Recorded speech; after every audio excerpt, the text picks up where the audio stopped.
World Alzheimer's Day is observed on 21st September every year. Hello everyone, मैं doctor Arvind Lakesar, neurologist Vasundhara hospital Jodhpur. आज 21 सितंबर है। 21 सितंबर को हम वर्ल्ड अल्जाइमर डे मनाते हैं। यह स्पेशली उन लोगों को डेडिकेट करने के लिए मनाया जाता है जिन्हें भूलने की या याददाश्त की बीमारी होती है, ताकि हम इस दिन ज़्यादा से ज़्यादा लोगों को इस बीमारी के ट्रीटमेंट के बारे में जागरूक कर सकें और ऐसे लोगों के जीवन को ज़्यादा से ज़्यादा हम सुविधाजनक और सरल बना सकें। अल्जाइमर्स डिजीज़ डिमेंशिया का ही एक टाइप है। डिमेंशिया में और भी कई प्रकार की बीमारियां होती हैं। अल्जाइमर्स डिजीज़ उनमें से एक है। अल्जाइमर्स डिजीज़ जनरली 65 ईयर के आसपास स्टार्ट होती है। यह महिलाओं में पुरुषों की अपेक्षा ज़्यादा पाई जाती है। इसके अलावा कुछ दूसरे रिस्क फैक्टर भी होते हैं, जैसे कि जेनेटिक टेंडेंसी का होना, डायबिटीज़, हाइपरटेंशन, थायराइड डिसऑर्डर, गलत खान पान का होना या मल्टीविटामिन डेफिशिएंसी। शुरुआत में इस बीमारी में मरीज को एपिसोडिक मेमोरी इम्पेयरमेंट होता है, यानी कि मरीज बीच बीच में चीज़ों को भूल जाता है। इस कारण उसे अपने डेली रूटीन्स के काम को करने में काफ़ी परेशानी होती है। वह उन्हें ठीक से प्लान नहीं कर पाता, ऑर्गेनाइज नहीं कर पाता और इस कारण से एग्जीक्यूट भी नहीं कर पाता है। उसे काम में फोकस करने में भी परेशानी होती है और इसके अलावा कैलकुलेशन, लेन देन के काम में भी दिक्कतें आने लगती है। पेशेंट बार बार चीज़ों के नाम भूलने लगता है या फिर एक ही चीज़ को बार बार रिपीट करने लगता है।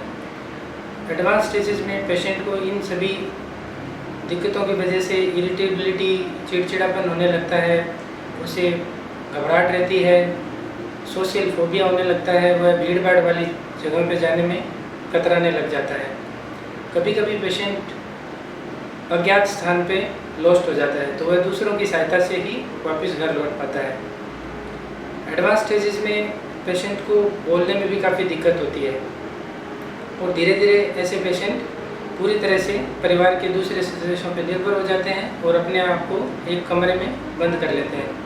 धीरे धीरे ये पेशेंट डिप्रेशन का भी शिकार होने लगते हैं। कुछ पेशेंट्स में लेटर ऑन सुसाइडल टेंडेंसी भी डेवलप होने लगती है। ऐसे पेशेंट का डायग्नोसिस आसान होता है। इसमें हम हिस्ट्री टेकिंग के साथ साथ कंप्लीट न्यूरोसाइकोलॉजिकल असेसमेंट करते हैं। कभी कभी हमें ब्रेन का सीटी स्कैन या एमआरआई भी आवश्यकता के अनुसार कराना पड़ता है। इसके अलावा कुछ कोमॉर्बिडिटीज़ के लिए भी हम स्क्रीन करके देखते हैं, जैसे कि diabetes, hypothyroidism, multiple vitamin deficiencies and hypertension.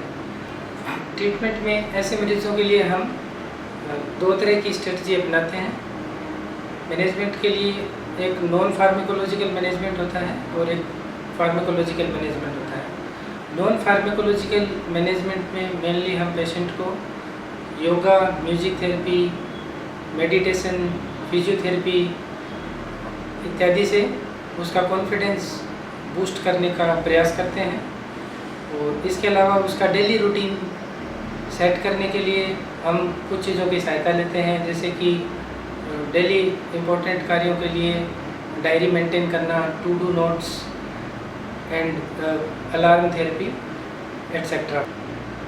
Pharmacological management में विश्व भर में ऐसी दवाइयों पे रिसर्च जारी है जिससे कि हम इस बीमारी का जो प्रोग्रेशन है वो कम कर सकें। लेकिन जो अवेलेबल मेडिसिन्स हैं उनसे भी हम काफ़ी हद तक ऐसे पेशेंट्स की याददाश्त को इम्प्रूव कर सकते हैं। इसके अलावा हम कुछ ऐसी मेडिसिन्स भी देते हैं जो ऐसे पेशेंट्स के साइकेट्रिक बिहेवियर को कंट्रोल करने का काम करती हैं, जैसे कि एंगर, एंजाइटी, एजिटेशन, इरिटेबिलिटी, चिड़चिड़ापन, नींद कम आना आदि लक्षणों को हम दवाइयों की सहायता से काफ़ी कंट्रोल कर सकते हैं। और ज़रूरत पड़ने पर हम कुछ कोमॉर्बिड कंडीशंस के लिए भी मेडिसिन देते हैं, जैसे कि diabetes, hypertension, thyroid, multivitamin deficiency. ऐसा करने से मरीज की याददाश्त में काफ़ी तेज़ी से सुधार आता है और डिजीज़ का प्रोग्रेशन भी रुक सकता है।